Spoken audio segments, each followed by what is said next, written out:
The Dhammapada, verse 367. He is a bhikkhu who has no attachment.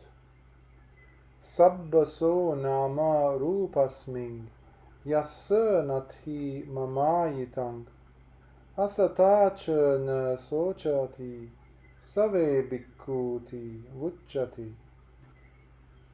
He who has no thought of I and mine whatsoever towards mind and body, he who grieves not for that which he has not, he is indeed called a bhikkhu. All alms food is the same. Once there was a Brahmin in Savatthi who was very generous and always offered alms food to the Buddha and his bhikkhus.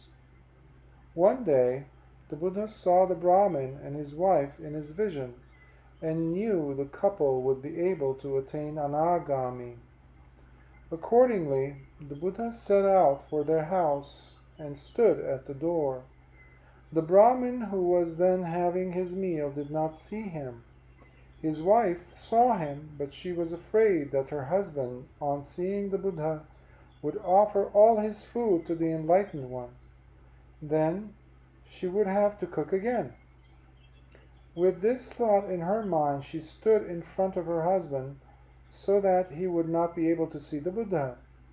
Then she quietly stepped backwards and slowly came to where the Buddha was standing and whispered, "Venerable Sir, we do not have any alms food for you today." The Buddha just shook his head. Seeing his gesture, the Brahmin's wife could not control herself, and she burst out laughing.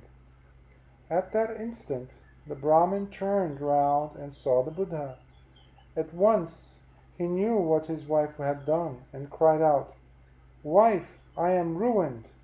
When our venerable teacher stood at the door, you should have informed me. By failing to do so, you have embarrassed me greatly." Then, taking up his plate of rice, he approached the Buddha and apologetically requested, "Venerable Sir, please accept this rice which I have partly consumed.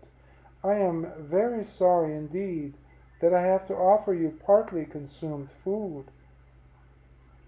To him the Buddha replied, "O Brahmin, any alms food is suitable for me, whether it has been eaten or not."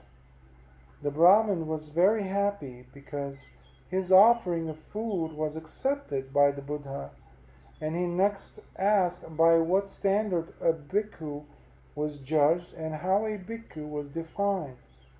The Buddha knew that both the Brahmin and his wife had already learned something about mind and body, nama-rupa. So he answered, "O Brahmin, one who is not attached to mind and body is called a bhikkhu." At the conclusion of the discourse, both the Brahmin and his wife attained the third stage of sainthood.